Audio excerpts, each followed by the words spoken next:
Nandito tayo ngayon sa Los Baños, Laguna para i-check yung original, yung pinipilahan mula nung bata pa ako hanggang ngayon ay sikat na sikat pa din na bilihan ng pasalubong. Ito nga pala yung The Original Buko Pie Bake Shop.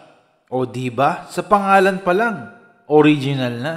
Matatagpuan ito sa National Highway, Los Baños, Laguna. Pwede nyo din itong i-search sa Google Map or sa Waze. Mag-open pala sila dito ng 6:30 AM hanggang 7:30 PM. Naaalala ko, mula nung bata pa ako, sobrang aga ni Daddy gumising tapos bibili lang ng buko pie.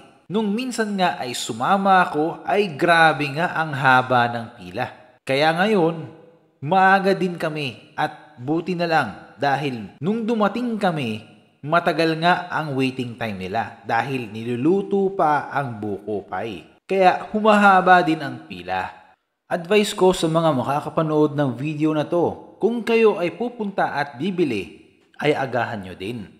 Baka pag tanghali o hapon kayo magpunta ay mahihirapan kayo sa pagparking at baka mahaba din ang pila ninyo. Bukod pa doon, hindi nga pala sila nag-a-accept ng GCash, Maya, credit card or debit card.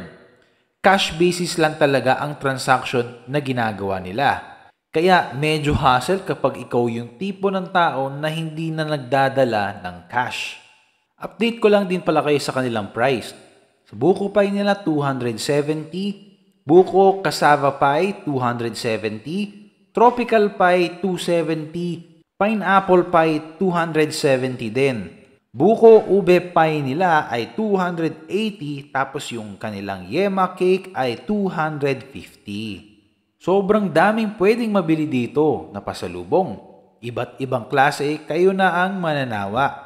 Kapag pupunta ka dito, mas okay kung meron kang kasama para yung isa nakapila na, tapos yung isa ay namili ng bibilhin. Pero syempre, tayong mga boys ang laging pumipila.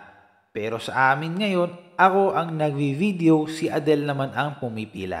Meron pa pala akong tip.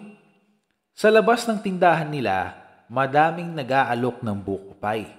Hindi po yan yung The Original Buko Pie. Sa ibang tindahan po sila. Dati naaalala ko, akala namin yan yung nasa loob. Nag-iba lang yung packaging. Medyo kahawig kasi. Kaya bumili kami. Pero sobrang iba ng lasa. Na-share ko lang naman ito para maging aware po tayo. Maaari po ba akong humingi ng favor sa inyo? Paki-follow or subscribe po kami at mag-comment na din po kayo para magkaroon kami ng engagement. At kung sa tingin ninyo informative ang video namin, paki-share na din. Thank you!